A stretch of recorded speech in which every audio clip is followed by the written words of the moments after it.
My husband and mother-in-law laughed and showed me a piece of paper. It had ridiculous things written on it, like giving the house to my husband and not complaining, and it even had my mother's signature on it. I immediately thought someone had tricked her into signing it. This was clearly a scam. When I asked about it, my mother calmly said, "Yes, that's my handwriting," without fully understanding the situation. We were then kicked out of the house, and I was handed divorce papers. My husband looked at me, hoping I would beg to stay with him. But I refused to look back, knowing he would eventually understand. As I clenched my teeth, my mother quietly said, "This is happiness." My name is Amy. I'm a 55-year-old housewife who works part-time. Lately, I've been dealing with severe hand eczema, but there's something that worries me even more. My mother's possible dementia. She hasn't been officially diagnosed, but her memory and judgment are getting worse. She often forgets things and sometimes can't even remember what she's forgotten. Her personality sometimes changes unexpectedly. Some days, these things happen a lot, while other days, she's perfectly normal. She used to be hardworking and attentive, but after injuring her knee, she mostly stays inside, and her condition seems to have gotten worse. Her knee is healed, but for safety, I don't want her going out alone. My father and I try to manage our daily lives while taking care of her. When I'm at work, my father watches over her at home to make sure she's okay. I'm worried about her symptoms getting worse and frustrated by my unhelpful husband. We need to make a plan for the future. One day, my father got seriously ill and needed to stay in the hospital for a long time, which made it impossible to leave my mother alone. I could afford to take some time off from work, so I talked to my husband about it. He acted like it wasn't his problem, saying, "You worry too much. Fires can start from small things, and she could get lost, but if you worry about everything, it never ends." My husband seemed really annoyed. We've lived with my mother for a long time, but his attitude this time was just too much. After all, the reason we're living with her is because my husband doesn't make enough money, and we're dependent on her. Even a bird knows to return a favor, so why doesn't he show any appreciation? Then he said, "Why don't you quit your job and take care of her?" But it's not that simple. Even though it's just a part-time job, I had no intention of quitting because the income is decent. It made me want to ask if he would support me if I quit. I told him, "I think we can continue as we have been, using care services and with your help." He responded, "Why me? It's your mother, not mine." I said, "That's true, but we're family. Shouldn't we handle this together?" But he said, "Her condition isn't even bad enough to need care services yet. And you've been complaining about your hand eczema and the pain from standing at your part-time job at the beauty salon. Just quit already." Then he left in a huff. His words hurt. Yes, I have hand eczema, but I never said I wanted to quit my job. It angered me that he belittled my work. I knew this moment might come, where he'd act like it's not his responsibility, but it still stung. We're family, and I thought about how I'd feel if his mother were in the same situation. It was frustrating, but there wasn't much I could do. I work part-time, so I have some flexibility, but thinking about the future, when my mother might need help with things like changing clothes or bathing, I worry. If I quit being a hairstylist now, it would be hard to return to the field later. Trends and chemicals in the industry change all the time, and keeping up would be difficult. I have clients who specifically request me, but there are many other hairstylists. However, only I can take care of my mother. Feeling down won't change anything, so I need to stay positive and keep moving forward. Once my father is discharged from the hospital, we should be able to return to our normal life. To make that happen, I plan to have my mother thoroughly checked at the hospital, have a serious talk with my husband, apply for home care services, and plan for the future. I really don't want to quit my job, so I plan to ask for some time off instead. But a few days after making that decision, my father, who was in the hospital, suddenly passed away. I couldn't believe it. When a relative dies, there's no time to mourn properly because there's so many things to do. Funeral arrangements and other procedures keep coming one after another. My mother was heartbroken, sometimes looking lost like a child and other times bursting into tears. But when she put on her mourning clothes, she changed completely, taking on her role as the chief mourner with dignity. I did my best to support her and stayed by her side the whole time. It all happened so quickly, but we were able to say goodbye to my father. For the first time, we truly felt the loneliness of his absence. We were both emotionally and physically exhausted. My father wasn't a talkative man, but I remember his kind heart. I know he's gone, but his chair, teacup, reading glasses, and the novel he was halfway through are still where he left them. Neither my mother nor I are ready to put these things away yet. At this time, my husband brought his parents over. He had mentioned earlier that he would bring them to help clean up the house. While I appreciated the thought, I wasn't ready for that yet. So, I decided to decline their help and just serve them tea before asking them to leave. My mother seemed very tired and soon started dozing off, so I wanted to let her rest. I led my in-laws to the dining room and prepared tea. My husband said, "Not tea, make coffee, and bring out something sweet." For a moment, I thought, "These are your parents. Why don't you take care of them?" But holding on to resentment is pointless. I've decided to live positively. My mother-in-law and husband suggested calling a service to dispose of the large items quickly. I wish they wouldn't make decisions on their own. I told them, "I'm sorry, but I'm not ready to clean up yet." My mother-in-law was surprised, but I explained, "My mother and I aren't emotionally ready yet. Let's postpone it for a little while longer." When I explained this, my mother-in-law looked doubtful and said, "That's troublesome. We can't do that." I didn't understand why it would be troublesome for her. I looked at my husband for his reaction, but he avoided my gaze. She then mentioned that the house had already been passed on to the eldest son and his wife, and that renovations were about to start soon. Confused, I asked, "What about where we will go?" My husband suddenly declared, "From now on, I'll live here with my parents." I was shocked and asked, "What are you talking about? This is my home."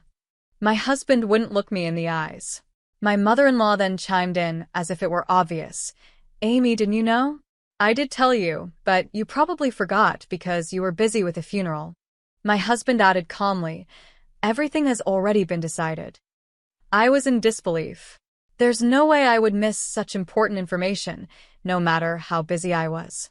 "You can't do this without my consent." My husband responded, "Your consent isn't needed anymore. It's already resolved." I asked, "What do you mean?" He replied, "I've already settled it with your mother." It felt like cold water had been thrown on me. When did this discussion even happen? Could it be that they decided this while my mother was not fully aware? This can't be allowed. I stood there, stunned. My mother-in-law then said to my husband, "You know, someone who has quit their job and an old person who needs lots of care can be a handful, right?" My husband nodded in agreement and said, "That's right. That's why you two need to leave this house, and preferably soon." I was too shocked by her words to even respond. Was she referring to my mother and me as someone who does nothing and an old person who needs care? Why do we have to leave? This is my parents' house. I pleaded, "Please take that back. This is my home, and my mother does not have dementia." But they just smiled, ignoring my words. My husband and mother-in-law then pulled out a document. "There's no taking it back. We've already got the signatures on paper." The document contained ridiculous terms like giving the house to my husband and not complaining, and it even had my mother's signature on it. I looked closely, and indeed, it was my mother's signature. I could only think it was a scam that forced her to sign. "This is completely invalid." I asked, "Did you make her sign this while she wasn't in her right mind?" "That's not valid." "What are you talking about?" "You just said she doesn't have dementia," my husband replied. Just then my mother, who should have been resting, suddenly appeared and greeted everyone cheerfully. "Hello, everyone. What brings you here today?" My husband quickly asked her. "This signature is your handwriting, right? You did sign here?" "Yes, this is my handwriting," my mother calmly confirmed. This was a despicable trick. My husband then said, "Now that you understand, pack your things and leave the house." "Impossible," I responded. "If you continue to stay here, I'll call the police for trespassing," he threatened. This situation was completely unreasonable. Without getting to the bottom of it, we were forced out of the house with a completed divorce form. My husband looked at me with a smirk, as if expecting me to beg or cling to him. I tried hard not to meet his eyes, holding back my anger. As we left, I wanted to take something of my father's with me, and I managed to grab a pair of his leather shoes. I remembered how much he cared for them. Though men's shoes might not be useful to me, it felt better than leaving with nothing. My mother and I got into the car and just started driving aimlessly. I was overwhelmed with anger at my husband and his parents, sadness over what I had lost, and a deep sense of despair about our future. It felt impossible to have hope. I couldn't stop my tears. Then my mother, who had been quiet, softly said, "This is happiness." Even after my father's sudden death and being forced out of our home, my mother expressed emotions opposite to mine. I wondered if she was confused. I felt a mix of complex emotions that I couldn't describe, and I had no words to reply. But my mother continued, "It feels refreshing. Unnecessary things naturally drift away, and you don't have any regrets, do you?" "But I do have attachments to my childhood home," I replied bluntly. My mother laughed and said, "That old big house is falling apart. Why do they even like it? It's hard to maintain and get rid of, but it's lucky that they're taking it off our hands." Her optimistic attitude surprised me. I wanted Dad to live longer. "What are you talking about? It was better this way." "I didn't want to see him sad," my mother said. I asked, "What about the furniture and appliances you liked and picked out? Aren't you sad to let them go?" She replied, "We can just buy new ones, that's the fun part." I was surprised and asked, "Aren't you upset about being called an old, senile person?" She calmly said, "That's a path everyone will follow." Even though I felt like we had lost everything, my mother was incredibly calm. It annoyed me because I thought she might forget all of this soon anyway. Then she said, "I'm truly happy when you're by my side. If you weren't here, maybe I would have followed your father." I tried to comfort her, saying, "Mom, don't worry, it's okay." She nodded and started dozing off again, her innocence reminding me of a child. I realized that as long as I could remember the things my mother forgot, we would be okay. Even though I wasn't fully recovered from everything, being with my mother made me feel like I could handle it. Right after that, I received a message from my husband. "If you beg me, I might forgive you. It shouldn't be a problem to put your mother in a facility." I was shocked. Forgive me? Did I do something wrong? It was clear they wanted to treat me like a maid. I didn't want to continue the conversation, so I just replied, "That's fine," and ended the call. After that, everything became clear. I realized I no longer needed my husband. I explained the situation to my part-time job and decided to become an independent hairstylist. Using my savings, I bought a small house in the next town. The house had been used as both a residence and a hair salon. The owner of my part-time job helped me arrange the purchase, and I got it for an unbelievably low price. It allowed me to work while taking care of my mother at home. The owner also supported me by helping with the equipment and renovations for the shop, saying, "Amy has supported us for a long time." Their kindness deeply touched my weary heart. I used up all my savings to open the salon, but I had no regrets. I had given up on owning my own salon because my husband was against it, but it was a dream I'd held for many years. Whether I would succeed or not was uncertain, but the excitement of new challenges outweighed any lingering anger towards my husband and his parents. I was determined not to look back. Finally, I opened my own hair salon, a dream come true. My mother helped with cleaning and laundry at the salon. She enjoyed gardening in her free time, and talking with the neighbors became part of our daily routine. It really helped that they promoted the shop. As my new life with my mother settled down, I found that the time I spent daydreaming also decreased. I received a message from my husband. "Why aren't you contacting me? I said I would forgive you, didn't I? Come back home immediately." I was confused and asked, "What are you talking about?" He replied, "Don't be stubborn when you're struggling," with a scoff in his voice. I tilted my head, wondering, am I really struggling? "Where did you hear that?" He continued, "I heard you opened your own salon. It's impossible for an older hairstylist to manage alone, especially with a mother with dementia. That must be tough." I couldn't believe he was making such baseless assumptions. In fact, I was doing much better financially than when I was working part-time. If there was nothing more to discuss, I told him I was going to hang up. Wait, he said. I want to return your father's belongings. Could you come to the house? The thought of my father's belongings caught my attention. I had hardly been able to take anything with me when we left, and though my mother had said memories were enough, I still wanted to keep whatever was left. I left my mother with a neighbor and headed back to my childhood home for the first time in a while. At that moment, I forgot how badly my husband had treated me and even felt a bit thankful. When I arrived, the entrance to my childhood home was a mess. Cardboard boxes were piled up, and mud and dead leaves were scattered everywhere. I was shocked to see the house so dirty, and my ex-husband came out from inside. "Hey, long time no see," he said. I replied, "I'm short on time. Please hand over my father's belongings quickly." "Come in and take them," he said. It had been a long time since I returned to my childhood home, and it was so filthy that I hesitated to even take off my shoes. Things were scattered everywhere, and he complained that his mother couldn't clean it up, as the wife of the eldest son used to do it in their previous home. I wondered why he wouldn't clean up himself. He was still as lacking in compassion as ever, but that didn't concern me anymore. I had no attachment left to this house, which had been ruined by others. What used to be the living room was now where my ex-husband slept. The room was a mess, with snack wrappers and drink containers scattered around, and a bad smell lingered in the air. It made me not even want to breathe. "This is filthy," I thought to myself. I blurted out, "This is filthy," without thinking, and my husband replied, "Right, that's why you should come and clean." His suggestion was absurd. He added, "Really, if you had apologized earlier, it wouldn't have gotten this bad. For $25 an hour, you could clean up. It's a good deal, and you'd make some money too." He smiled, clearly thinking I was desperate for cash. I didn't see any point in arguing, and just wanted to leave quickly. "I refuse. Please hand over my father's belongings now," I said firmly. He hesitated before saying, "It seems my mother accidentally threw them away." So that's what happened.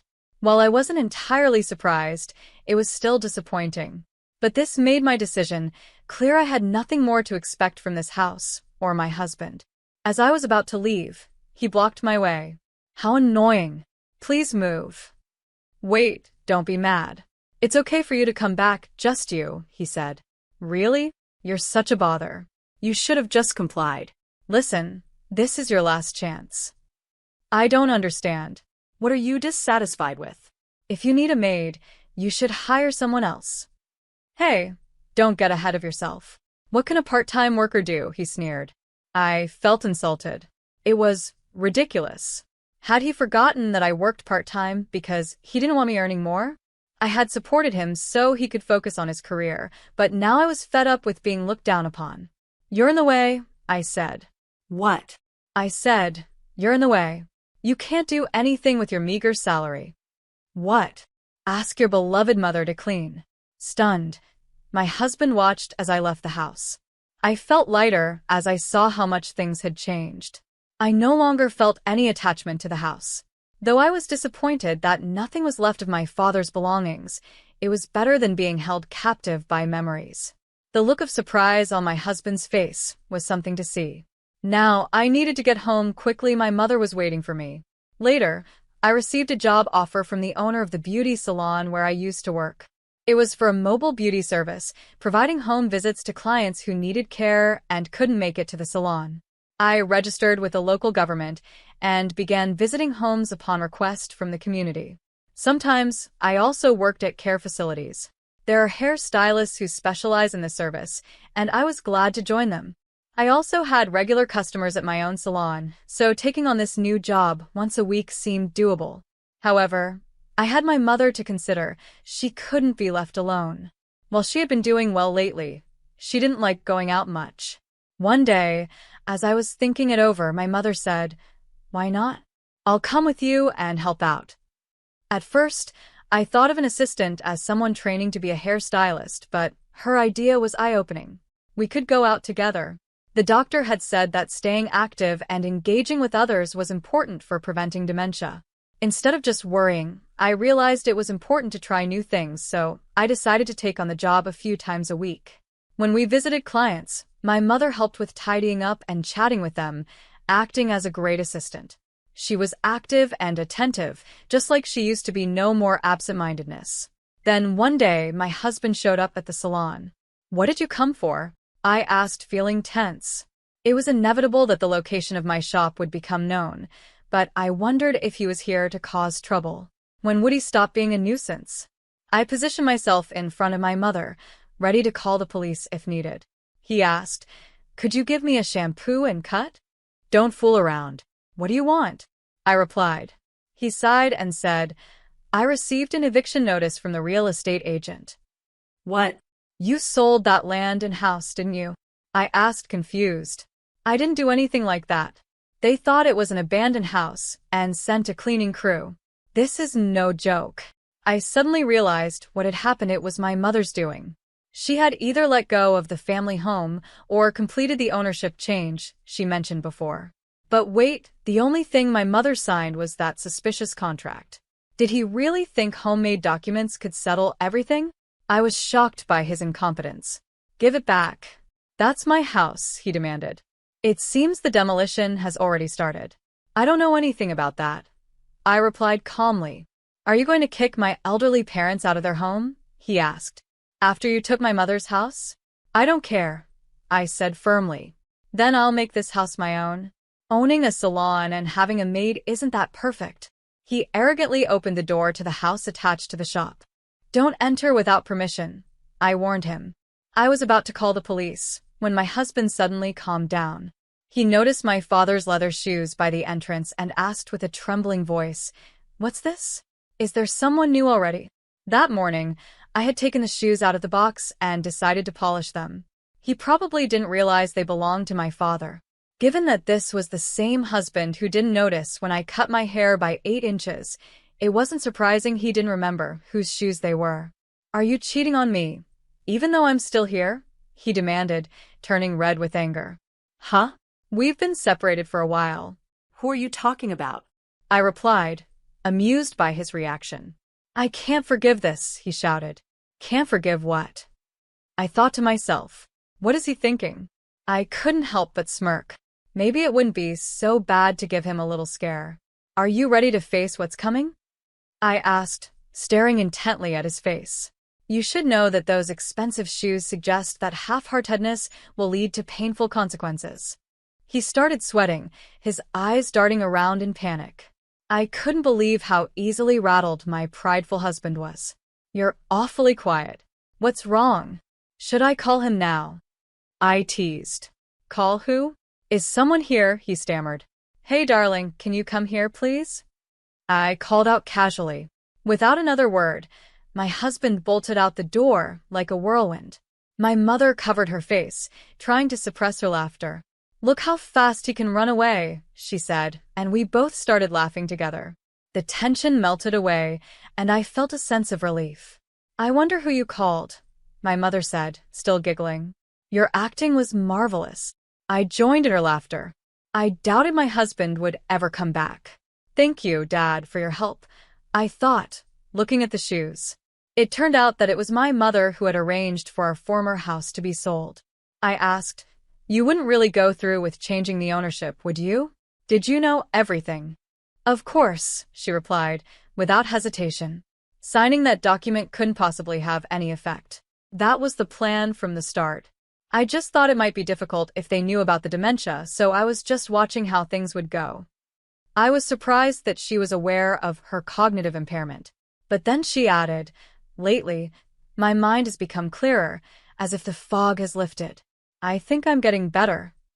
I still forget things sometimes, but I've always been that way." However, easily giving up our home wasn't something I wanted to do. But it was actually your father's idea to sell the house. The plan was to sell it after you both moved out, and then move to a convenient apartment near the station. Life doesn't always go as planned, does it? "That's true," I agreed. Thinking back, the signs of dementia began to show when my mother became more housebound. She's naturally energetic and thrives on interacting with people, staying active both mentally and physically. "I hope she continues to stay healthy." She then said, "I've earned my own pocket money as your assistant, so you don't need to worry about me for a while." As for my ex-husband and his parents, they tried to return to their old home, but the eldest son and his wife wouldn't let them. Considering my mother-in-law's difficult personality, she disliked cleaning and my self-centered, unhygienic ex-husband. It's no surprise they were refused. The house was already in the eldest son's name, so they couldn't do anything about it. Their relationship seems to have fallen apart, with each blaming the other. My ex-husband was blamed for losing their place to live. Out of necessity, he bought a used house with a high mortgage, but knowing his savings and income, it seemed like a reckless decision. He'll have to live frugally to pay off the debt. The new home already looked like a mess, and they had just moved in. They even got scolded by the strict neighborhood association president for stacking garbage bags in front of the house, which made them unpopular with the neighbors. They really need to clean up. Honestly, it's none of my business and I don't care much, but I hope they don't bother others. His parents are still healthy, so they should work to support their low-income son. If they don't want to be scolded, they'll at least have to clean up after themselves. It could even help prevent dementia.